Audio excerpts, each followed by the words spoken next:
Just for the record, Eric Anders, the GK Motorsports Chevy Cobalt, 5th career win here in Phoenix. Pretty good day at the office. I'd say so.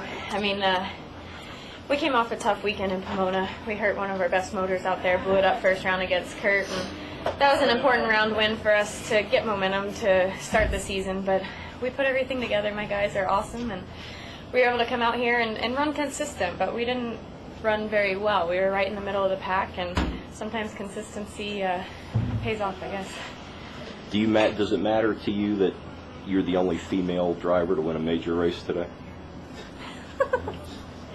That's kind of a twisted question. You should read my quote from John Ford today. It's not twisted at all. Oh. No, I mean, I'm really proud of how Danica did qualifying for the 500. I knew that was going to be talked about for a really long time, and she had a top 10 finish, so tremendous job. I'm sure those cars are not easy to drive, but for my guys and our team at GK Motorsports and KLR Group, I couldn't be more proud. I mean, coming off of a year like we had last year and starting the season like we did this year, it's kind of a gut check in the sense like, man, are we ever going to be able to get it done again? And granted, you know, we're only 2 races in, but worked our butts off all off season, especially my team. Didn't test a lot, and a little bit nervous coming into this year because all the other big teams had tested so much, but they proved that they can pick up right where we left off, and I'm excited. You have a NASCAR good luck charm. It's just not Danica. I know. My crew chief, Conley, he says every time Jimmy Johnson wins, we end up winning. So he reminded me of that down there when I got out of the car, and I didn't know the results of the 500 prior to the final round today, and he's like, dude, Jimmy won. You won. I think it's a trend. So needless to say, we'll be cheering for Jimmy all year. I missed that. Who said that? I'm sorry. Conley, Dave okay, Conley. I'm sorry. Crew chief. Thank you. Thanks. With the way that Mike Everett was running this weekend, what was your mindset going into the final against him?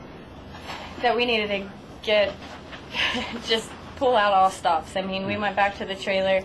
He had us covered by a good 500s. They've got a great car. They've obviously found some pretty amazing horsepower over the winter, and just came out here and showed us all up pretty much. But you know, I kind of enjoyed the underdog moment, you know, with all of the races that we've had, and he's got a great team, and they do a great job. But going into that, I just, you know, I needed to, I said a prayer and told myself to stay calm and confident and believe that we can do it, and all I have to do is my best and let God do the rest, and it came through. I mean, the starting line was a little bit interesting today in the final, in the sense that I staged first, and I caught a glare. Like, I don't know if it was from the stands because the sun was over my right shoulder, but when I caught that glare, I decked it and realized it wasn't his stage bulb and backed off, and by the time I backed off, he staged, so I went back in on it. So that's, I don't know, I'm sure you paid attention, but it was like, I didn't know which one it was. Like, and so I caught it the second time, and obviously it affected my reaction time. I was 14 in the semis, and I go 40 up there, and